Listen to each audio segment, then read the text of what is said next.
Mesdames et messieurs, bonsoir et bienvenue à cette émission de Info 9. Agriculteur à la retraite, il vient de réaliser un rêve qu'il caressait déjà depuis une vingtaine d'années. La construction d'un bateau à aube. Alors, mesdames et messieurs, de Hautier-Nord, Monsieur Émilien Bélanger de Hautier, c'est ça, de Hautier, Monsieur Émilien Bélanger. Monsieur Bélanger, bonsoir. Bonsoir. Merci d'avoir accepté cette invitation-là, Monsieur Bélanger. Comment on se sent là, après avoir réalisé un vieux rêve de même qui date de même plus de 20 ans? Vous vous êtes pas levé un matin et vous dites, bon, moi, je fais un bateau à aube, puis c'est de longue haleine. Ça fait une vingtaine d'années. Comment est venue cette idée-là? Au départ, ça m'est venu il y a une vingtaine d'années, quand j'étais conseiller municipal, à Hautier, là, à un moment donné, je faisais partie du comité de développement. Ah, OK. Ces choses-là. Puis on pensait à des idées de développement touristique, différentes choses. Puis j'avais eu cette idée-là. Mais ça prend... je n'ai parlé à personne. Je calculais qu'il y avait juste moi d'assez patenteux, puis assez risqueux, mettons, pour entreprendre. Vous ne vouliez pas embarquer personne avec vous dans votre projet, ça, au cas où des fois. Oui, c'est ça. J'aurais pas eu l'unanimité des... C'est ça. Puis, mais l'idée m'a tout le temps suivi, les 20 ans de temps. À tout bout de champ, je pensais à ça. Puis les plans se faisaient dans ma tête. Puis, c'est ça. En 2010, printemps 2010, bien là, ça faisait 2 ans qu'on avait vendu le troupeau, la ferme. La ferme, OK. Le quota. Manquait de travail un peu, d'occupation. Fait que là, j'ai dit, tiens, j'entreprends. J'avais le goût de faire quelque chose encore, de me donner un projet. Et puis là, j'ai entrepris tranquillement. Au début, c'est sûr que quand j'ai commencé, parce que c'est fait à partir de des gros réservoirs à carburant. OK. Parce que c'est gros, là, votre bateau, là. Ah oui, les réservoirs, bout à bout, ça donne 40 pieds, mais avec la grande roue, puis les passerelles, on parle de 55 pieds. 55 par pieds de long. 14 pieds de large. Fait que quand j'ai commencé ça, là, les gens, ils ont dit, là, pour moi, tu te trompes. Tu réussiras pas. Ça ne marchera pas, l'avant. Puis les gens voyaient le travail que ça donnerait aussi. Il y en a un qui m'a dit, je comprends pas que tu entreprennes ça tout seul. Il dit, peut-être une shop de 50 hommes, tu entreprends ça. Il dit, tout seul, il dit, tu vas te décourager, puis tu ne viendras pas à bout. Finalement, je l'ai fait dans à peu près 8 mois de travail, 1500 heures. L'été passé, j'ai travaillé, mettons, de début avril jusqu'à fin octobre. Okay. Cette année, j'ai travaillé à peu près 2 mois là, pour terminer, peinturer, puis ces choses-là. Là, au moment où l'on se parle, il est prêt. Il est prêt. Oui, je pourrais le mettre à l'eau sans problème. Je reçois des visiteurs qui viennent régulièrement. Est-ce que ça prend une soudure spéciale? Parce que là, si ça va à l'eau, c'est sûr. Est-ce qu'il y a des inspections à faire dessus ou bien non? J'ai eu la chance, c'est que dans mon voisinage, j'avais un de mes petits cousins, Yvon Saint-Pierre, qui est un soudeur haute pression. OK. Qui a toutes ses cartes, puis qui a soudé après des pipelines dans l'Ouest, puis tout ça. Qui est en chômage, puis il avait le temps de venir me donner un coup de main. Il dit, je trouve ça flyé, ton projet. Puis il m'a donné un coup de main. Fait que j'en ai profité, je lui ai fait faire toutes les soudures d'étanchéité. Fait que ça a été fait par un professionnel. OK. J'aurais pu les faire moi-même, mais à ce moment-là, lui, il a toutes ses cartes de compétences. Fait que s'il vient qu'à faire inspecter, il dit, tu me les enverras. Puis il n'y a pas de problème. Puis les soudures ont été très bien faites, là. Oui, il n'y a pas d'inquiétude. Ça, là, est-ce que vous êtes inspiré un peu du bateau à vapeur qu'on voyait souvent là, aux États-Unis, surtout là, sur le Mississippi. parce que l'aube, quand on parle de bateau à aube, c'est la grande roue en arrière qui ramasse l'eau puis pour faire avancer le bateau. Là. Est-ce que vous êtes, dans votre plan, votre visée, c'était ça que vous vouliez faire? Oui, absolument. C'est les bateaux qu'il y avait sur le Mississippi. Oui, exactement, c'est ça. Ou dans l'Ouest, à Vancouver, à la période du Klondike, le développement du Klondike. OK. Il y en a eu des milliers de bateaux comme ça qui ont été construits, là. L'avantage de ces bateaux-là, c'était de naviguer, c'est des bateaux à fond plat. Okay. L'avantage, c'est de naviguer dans des cours d'eau peu profonds. Dans l'Ouest, mettons, quand ils naviguaient sur le fleuve Mackenzie, tu as peu de tirants d'eau. Fait que là, puis ça va bien. Puis dans ce temps-là, c'est que les gens, on venait de sortir de propulsion à voile. Oui, exactement. On était au début de l'ère de la propulsion mécanique, c'est-à-dire la première propulsion, ça a été la vapeur. Oui. Fait que là, les gens avaient une propulsion mécanique à partir de la force motrice de la vapeur. L'hélice, ça va pas être encore, on pourrait dire, inventé, mis au point dans ce temps-là. Fait que c'était des roues à aube. Puis tu avais, comme moi, ils appellent ça en anglais stern wheeler, c'est une roue stern en arrière, une roue de poupe. Okay. Où il y avait side wheeler, il y avait des roues chaque côté. Fait que des gens, mais ça fonctionnait, là. Il y avait tous les modèles. Puis c'est des bateaux qui ont travaillé beaucoup, là. Oui, ça marchait, là, comme on dit. Le vôtre, il est muni d'un moteur. Oui. OK. Alors, ce moteur-là, est-ce que c'est un gros moteur? Oui. Moi, c'est pas un moteur à steam, là, à vapeur. J'ai mis un moteur à essence. OK. C'est un moteur 15 forces. Les gens ne le croient pas, mais j'ai fait... 15 forces pour propulser un pareil bateau, oui? Oui, oui. J'ai fait les calculs. Qu'est-ce qui prend beaucoup de force? C'est la vitesse. On apprenait ça en physique, une demi-mv2. F égale une demi-mv2. La force est égale à la masse multipliée par la vitesse au carré. Plus tu vas vite, ça multiplie au carré. Okay. Bon. Moi, je veux qu'il fonctionne à peu près 5000 à l'heure. À 5000 à l'heure, à 15 forces, j'ai assez de force. Parce que c'est un décommandement où tu pars de 3600 tours. Mes roues, eux autres, vont virer un tour aux 4 secondes, les grandes roues. OK. Fait que je décommande, c'est tout compté je décommande 3 fois, 6 fois. J'ai 3 décommandements qui décommandent chacun 6 fois. Fait que là, tu multiplies la force au carré, là. OK. Fait que, mais si je voudrais, par exemple, aller 10 000 à l'heure, alors là, tu multiplies au carré, là. Là, il faudrait que j'aille, mettons 15 fois 15, il faudrait que j'aille 225 forces. 20 000 à l'heure. OK, plus, c'est sûr que plus un moteur est gros, plus le bateau va vite. C'est ça. Sûr. Fait que, mais pour vous, ce que vous avez à faire avec 15 forces, 15 forces, c'est assez. 5 000 à l'heure, vous dites environ. 5 000 à l'heure. 5 000 à l'heure. C'est assez. Rendu qu'il vient en bout de se déplacer. C'est ça, exactement. Parce que les gens, qu'est-ce qu'ils rêvent? Parce que c'est sûr, les gens, dans ma parenté, les entourages, ils veulent venir pour prendre une promenade. Nous autres, le rêve, c'est de voir marcher ça. Oui, c'est sûr. C'est pas l'idée de faire le tour du lac 4 fois en après-midi. C'est rendu chez se déplace, puis les gens sont bien heureux. Ils ont dit, j'ai essayé le gros bateau. Vous allez pouvoir avoir combien de personnes sur ce bateau-là? J'ai des sièges pour 33 personnes. 33? Mais 33, les gens ont de la place aisément. Ils peuvent se promener debout. Puis l'étage du haut, là, à l'heure actuelle, il n'y a rien, mais je vais rajouter peut-être des tables de pique-nique, quelque chose comme ça, pour que les gens soient à l'aise. Comme ça, vous voulez vous en servir comme attrait touristique? C'est ça. Le problème, c'est que au niveau de l'attrait touristique, je ne serais pas capable de le rentabiliser à cause du coût des inspections. Tout ça. Là, on parlerait assurance aussi, on parle de beaucoup de choses. Assurance, tout ça. Au total, ça pourrait me coûter, je dirais, 75 à 100 000 mon Dieu. Pour le mettre conforme et avec les acceptations. Avec les permis de Transport Maritime Canada, etc. C'est ça. En ligne de compte. Puis les plans d'architecte, les acceptations d'architecte naval, ainsi de suite. Je ne pourrais pas le rentabiliser. Fait que moi, il ne me coûte pas cher, il me coûte le prix d'un bateau ordinaire, là, vous voulez dire? Un bateau ordinaire, c'est ça. Une vingtaine de mille, quelque chose de même? 22 000, 23 000. OK. Fait que là, ça va. Puis, quand j'aurai plus le goût de le mettre à l'eau, je peux le rester sur le bord de l'eau. C'est assez grand pour me faire un chalet. Okay. J'aurais un chalet spécial. Donc, vraiment spécial, vraiment. Puis si le niveau du lac vient qu'à monter, ben j'aurai pas d'eau dans le cave. Non, absolument pas. Mais est-ce que c'est dans vos objectifs de le mettre en flottaison en 2012? 2012, c'est ça. Printemps 2012. Et puis, il se transporte bien? Il se transporte bien. Moi, il n'y a pas de problème pour l'amener au lac. À l'heure actuelle, je le change de place dans la cour chez nous. Là. Avec mon tracteur. Ça veut dire que le lac le plus près de chez vous, c'est Macamic. C'est Macamic. C'est donc dire que sur le lac Macamic, en 2012, on pourrait voir votre invention. Non, il y a des grosses chances. Il y a des grosses chances. Oui. Il est fait de quoi exactement votre bateau? Comment il a été construit? Les matériaux utilisés, c'est quoi? Bon, les matériaux, c'est comme vous disiez tantôt, c'est des gros réservoirs à carburant de 8 pieds de diamètre par 20 pieds de long. J'en ai pris 2 que j'ai ouverts, un peu comme un pain hot dog, que j'ai soudé bout à bout.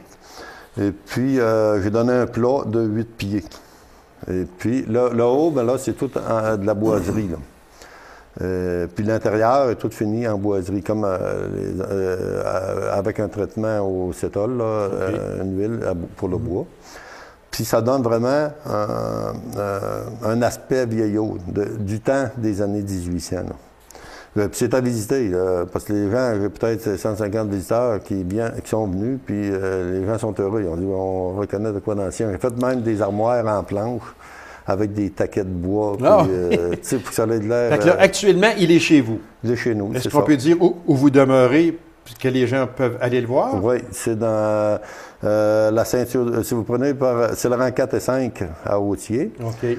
Vous pouvez venir par la ceinture du lac en passant par le sanatorium ou la route Hautier-Hautier-Nord, la route principale. La route principale, OK. On prend le rang 4. Si c'est par la route d'Hautier-Hautier-Nord, on tourne à gauche? Oui, c'est ça. Okay. Puis ça s'appelle Chemin Royal. Chemin Royal, Si vous venez par Macamic, ça s'appelle Chemin Chevalier. OK. Parce que moi, je suis dans le coin de la municipalité. Puis là, ça change de nom. Oui, là. ça change de nom. Combien d'heures ça vous a pris, en gros, monsieur? À peu près 1500 heures. C'est sûr, je calcule 1500 heures, c'est le temps où j'étais en train de travailler après le bateau. Les plans que je me suis fait dans ma tête, ça, je ne calcule pas le temps, ou les voyages que j'ai fait avec mon pick-up pour aller chercher du bois ou des choses comme ça. Des matériaux. Okay, oui. Ça, je ne compte pas le temps, non. 12 pouces de tirant d'eau, vous dites? Oui. Que ça pourrait prendre pour faire fonctionner votre bateau? Oui, ça donne, à 12 pouces de tirant d'eau, ça donne à peu près 400 pieds cubes. OK. De tirant d'eau. Si on calcule la largeur, la longueur. 400 pieds cubes, l'eau, c'est aux alentours de 50 livres du pied cube. Fait que ça donne aux alentours d'une vingtaine de mille livres. Environ 20 000 livres, le poids du bateau. Oui, c'est ça. Environ. Fait que c'est ça. Fait que c'est le principe d'Archimède. OK. Vous avez pris beaucoup de matériaux recyclés, je pense, pour faire votre bateau. C'est important de le dire. C'est ça. À l'intérieur, j'ai des sièges d'autobus. J'ai pour mon commandement des roues, c'est une transmission d'écureur avec comment on appelle ça, le nom vient juste en anglais, mettons un housing de camion, un essieu arrière de camion de 5 tonnes. Et puis, c'est ça, là. Fait que, c'est ça, les réservoirs étaient usagés. J'ai acheté le fer, c'est pareil. Quand j'ai été dans le fer usagé, puis c'est moins cher. C'est sûr. Puis. Fait que, autrement dit, vous avez fait du recyclage. Du recyclage. Ça, c'est bien. Non, on vous en félicite, M. Bélanger. Et je vois ici, parce que vous avez emporté des photos, mais qu'on ne peut pas montrer, malheureusement, parce qu'avec un décor virtuel, il y a trop de verre. C'est regrettable. Mais vous avez des avions, vous avez ici un train. Qui sont de grosseur presque nature, ça n'a quasiment pas de bon sens. Vous avez des charrettes, vous avez hélicoptères.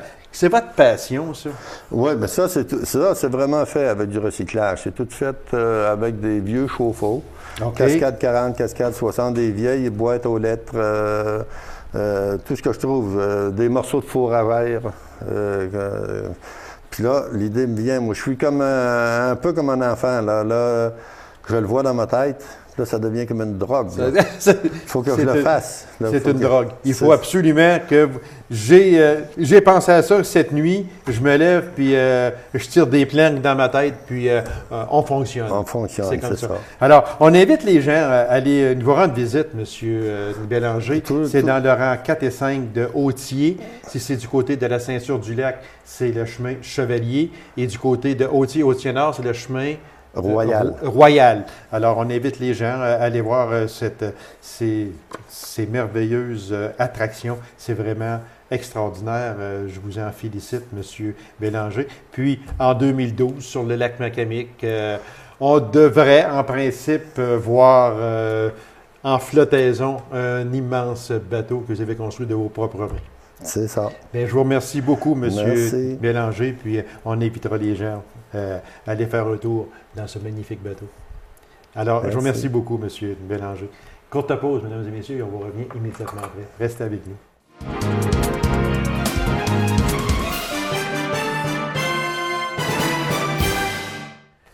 Macamic aura sa politique familiale. Alors, pour nous en parler, je reçois M. Laurier-Parent, qui est chargé d'établir sa politique familiale pour la ville de Macamic. M. Parent, bonsoir. Bonsoir. Merci d'avoir accepté cette invitation-là, M. Parent. C'est sûr que la première question qui nous vient en tête, c'est quoi qu'une politique familiale? Une politique familiale, c'est un document qui deviendra comme un outil de travail pour les organismes et les élus municipaux, qui a été bâti à la suite de réflexions sérieuses dans la communauté pour influencer ces organismes ainsi que ces élus à penser famille lors de les prochaines activités, décisions qu'ils auront à prendre dans l'avenir. OK. Fait que c'est un peu ça qui englobe une politique familiale. Mais moi, j'aimerais qu'on parle, M. Parent, des objectifs. Parce qu'il y a des objectifs dans ça, dans une politique familiale. Vous en avez parlé un peu là, dans la première réponse que vous m'avez donnée. Mais c'est quoi les objectifs principaux d'une politique familiale? C'est d'aller chercher quoi?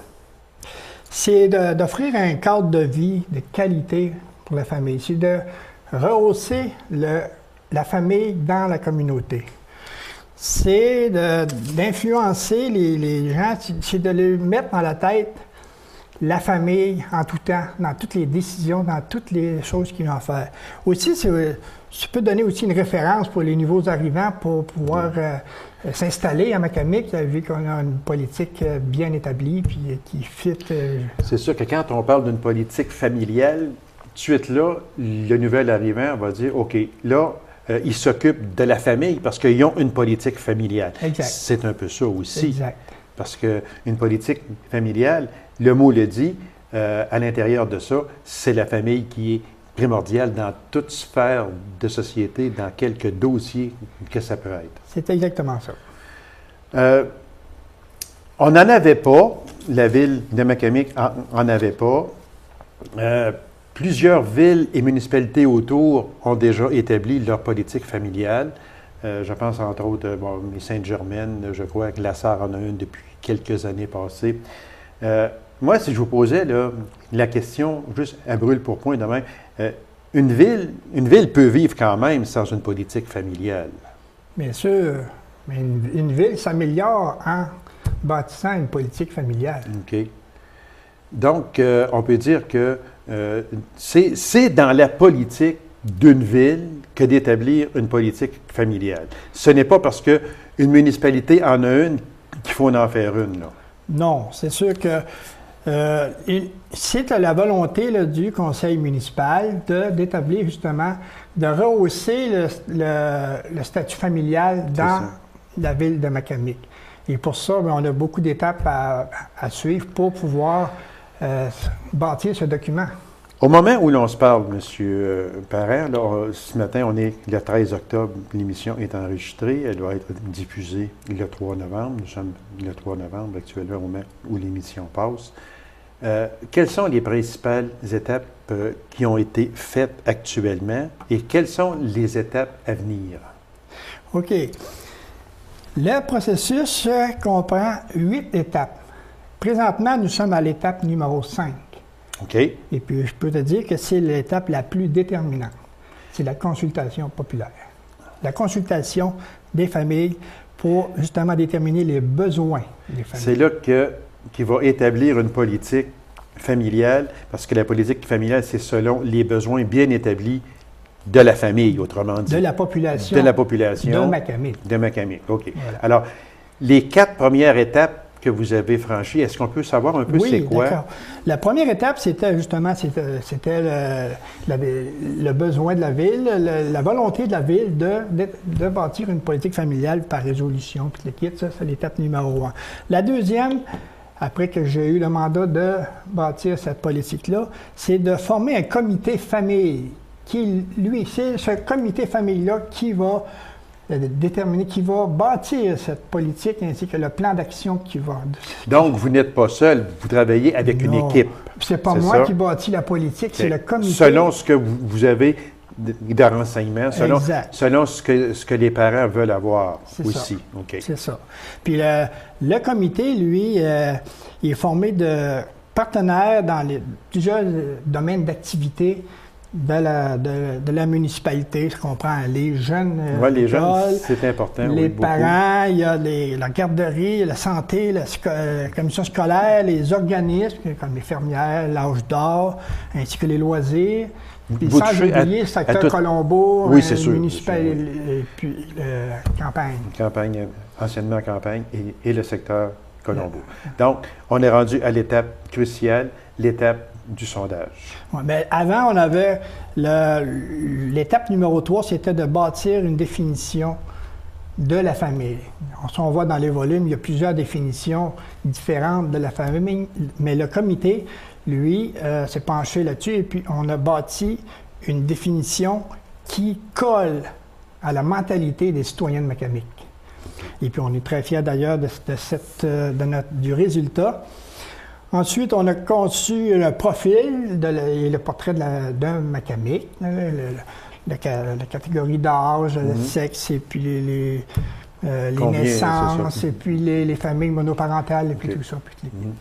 Nous sommes rendus à l'étape où il y a du fameux sondage. On a un sondage pour... Là, nous sommes aujourd'hui le 3 novembre. Oui. Alors, ce sondage-là est déjà distribué? Probablement, oui. Là, je ne peux pas vous le dire présentement. S'il n'est pas reçu, vous le recevrez. La population va le recevoir sous peu. Sous peu, OK. Un sondage.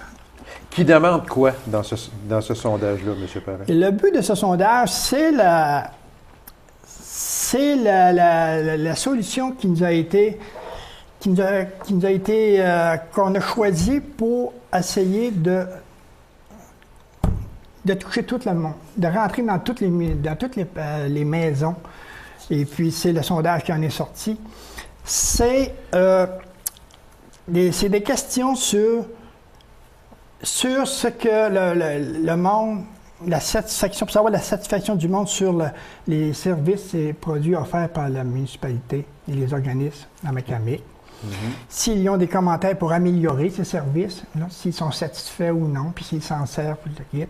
Et surtout, sur avoir des suggestions, c'est sur ce que Macamic, c'est ce qui manque à Macamic pour que la qualité de vie familiale s'améliore, pour que nous autres, on puisse l'introduire dans notre plan d'action pour les élus municipaux et les organismes. Ce sondage-là, parce que là, d'après ce que vous me dites, là, ce sondage-là va toucher à beaucoup de sphères dans la population, dans la ville de Macamic. Est-ce que ce sondage-là, il va pouvoir être rendu public? Oui, lorsqu'il va être terminé et lorsqu'on l'aura distribué, on va l'installer sur le site de la ville de Macamic. OK. Si y en a qui ont perdu, quel que soit, ils vont pouvoir aller sur le site de Macamic et puis ils vont pouvoir comme l'imprimer s'ils l'ont écarté chez eux. Puis et fait que, ils vont pouvoir le répondre. Ouais, mais là, ma question est qu'un coup qu'on aura répondu à ce sondage-là, qu'on va retourner à la ville de Macamic, est-ce qu'à partir de là, on va pouvoir avoir des résultats bien sûr. De ce sondage-là? Parce que je veux dire par là, si, mettons, on suppose qu'à Macamic, 70% des gens qui ont participé à ce sondage-là n'aiment pas telle chose à Macamic. Est-ce qu'on va pouvoir être au courant de ça? Oui. Le comité s'engage justement à mettre public les résultats de ce sondage, l'analyse et tout ça. Et puis, ça va se faire de quelle manière, je ne sais pas, le comité va en décider, mais c'est sûr que oui, la population va pouvoir avoir accès à ces informations. C'est important, M. Parent, d'avoir un sondage comme ça, oui, et c'est important pour la population d'avoir le résultat de ce sondage-là. Mettons que moi, je n'aime pas telle chose à la ville, je le précise, mais je veux savoir si je suis le seul à Macamic à ne pas avoir, à ne pas aimer OK. telle chose, ou bien non, si on est 70% de la population. Alors, c'est là, ma question là, où je veux en emmener, à le rendre public après pour savoir, les gens, la majorité des gens n'aiment pas telle chose ou la majorité des gens aiment telle chose. C'est ça moi, que je voudrais savoir si, avec ça, on va pouvoir consulter. Oui, monsieur, vous allez pouvoir consulter. Ça, il va y avoir, je ne sais pas de quelle manière, mais on va déterminer une méthode de faire, puis ça va se faire. Puis, c'est sûr qu'on invite les gens là, à répondre en grand nombre, mais seulement si les résultats ne parviennent pas. On espère que non, là. On espère que les gens vont tous participer parce que c'est important, très important. Mais advenant le cas où les gens ne participent pas beaucoup, qu'est-ce qui va se passer? Il va se passer, c'est que le risque du document que nous allons bâtir soit un peu dévié du besoin réel de la population de Macamic. C'est sûr que quand on parle sondage, quand j'ai su que les résultats, la moyenne des répondants dans un sondage, c'est de 15 à 20 %.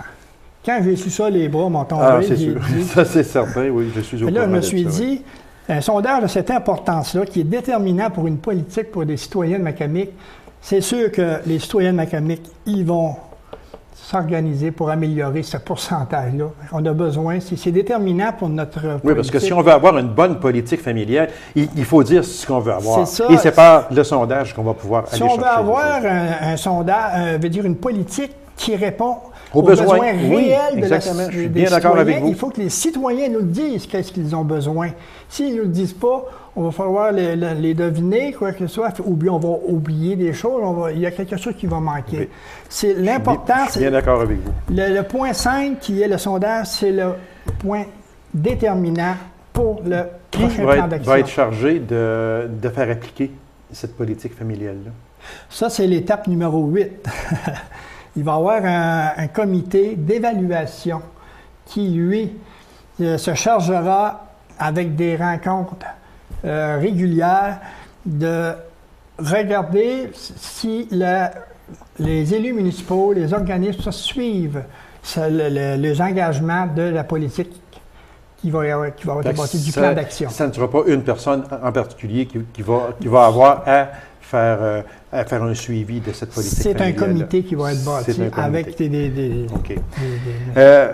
Avec les efforts que toute la population et le comité vont mettre dans ça, moi, tout ce que j'espère, c'est que cette politique-là ne sera pas tablée.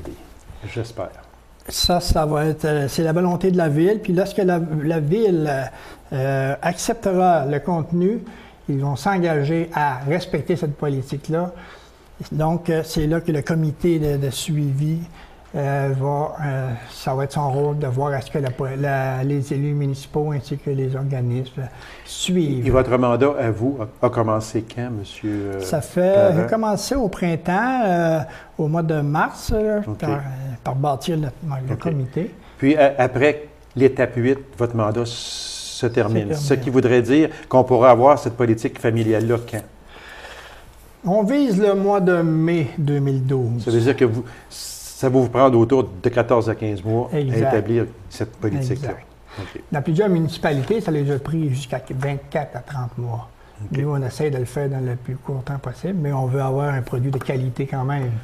Monsieur Parent, merci beaucoup. Puis, on demande aux gens de Macamic de participer à ce sondage parce que c'est là que vous allez pouvoir dire à la Ville, dans la politique familiale, on aimerait avoir telle ou telle chose. Si vous ne participez pas à ce sondage, bien là, autrement dit, entre parenthèses, venez pas vous plaindre après. Vous auriez dû mettre ci ou ça, vous auriez dû le dire. C'est ça aussi. Fait qu'il faut faire attention à ça. Monsieur Parent, merci beaucoup. Puis on va sûrement se revoir quand on sera rendu à l'étape 7 ou 8. Là, on pourra informer les gens où c'est rendu exactement que cette politique familiale-là à la Ville de Macamic. Merci. C'est moi qui vous remercie. Alors, mesdames et messieurs, merci d'avoir été là. On se donne rendez-vous à une prochaine émission d'Info 9. Au revoir.